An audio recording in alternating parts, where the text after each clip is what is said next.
Perbandingan obat tramadol dan ketorolac dalam mengatasi nyeri. Dalam praktek klinik, pengelolaan nyeri membutuhkan pemilihan analgesik yang tepat sesuai jenis nyeri dan kondisi pasien.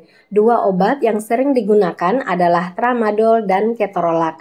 Meskipun keduanya memiliki efek pereda nyeri, mereka berbeda secara signifikan dalam mekanisme kerja, klasifikasi obat, hingga profil efek sampingnya. Berikut ini diuraikan lengkap perbandingannya. Perbedaan paling mendasar antara tramadol dan ketorolac terletak pada mekanisme kerjanya.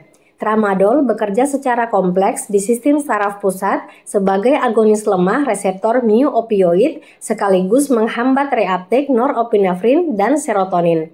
Efek ini memberi keunggulan sinergis dalam mengatasi nyeri, terutama nyeri neuropatik. Sebaliknya, ketorolac bekerja melalui jalur perifer sebagai obat antiinflamasi non-steroid dengan cara menghambat enzim siklooksigenase yang berperan dalam pembentukan prostaglandin atau mediator utama nyeri dan peradangan. Kedua obat ini memiliki persamaan, yaitu diindikasikan untuk nyeri sedang sampai berat. Namun, tramadol lebih cocok untuk nyeri kronis, termasuk nyeri neuropatik yang sulit diatasi dengan obat anti nyeri biasa. Ini menjadikannya pilihan bagi pasien dengan kebutuhan analgesia jangka panjang.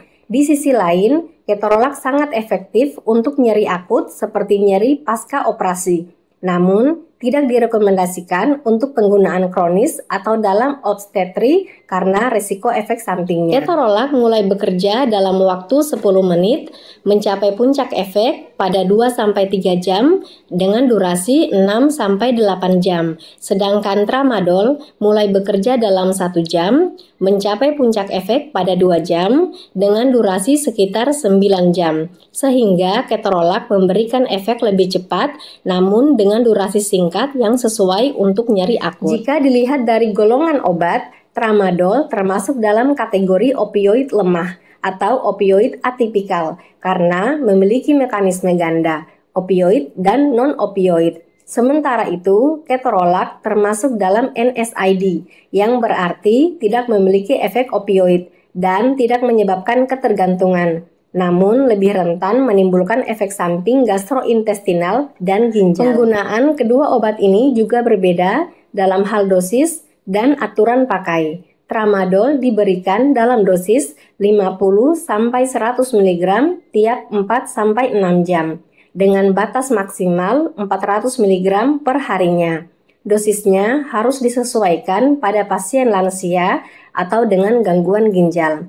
Ketorolac memiliki dosis yang bervariasi tergantung rute pemberian. 30-60 mg secara intramuskular, 15-30 mg untuk intravena, 10-20 mg untuk obat minum, dan 31,5 mg secara intranasal.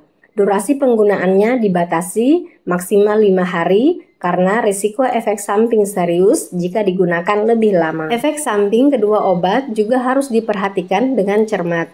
Tramadol umumnya menyebabkan mual, pusing, sedasi, dan mulut kering. Namun, pada dosis tinggi atau interaksi dengan obat lain, misalnya antidepresan, dapat menyebabkan kejang dan sindrom serotonin. Sebaliknya, ketorolac lebih sering menimbulkan masalah di saluran cerna seperti nyeri perut, dispepsia, dan risiko perdarahan gastrointestinal, serta gangguan ginjal, dan reaksi alergi serius terutama pada pasien lansia atau yang menggunakan NSAID lain. Keduanya tersedia dalam berbagai bentuk sediaan yang memungkinkan penggunaannya dalam berbagai situasi klinis.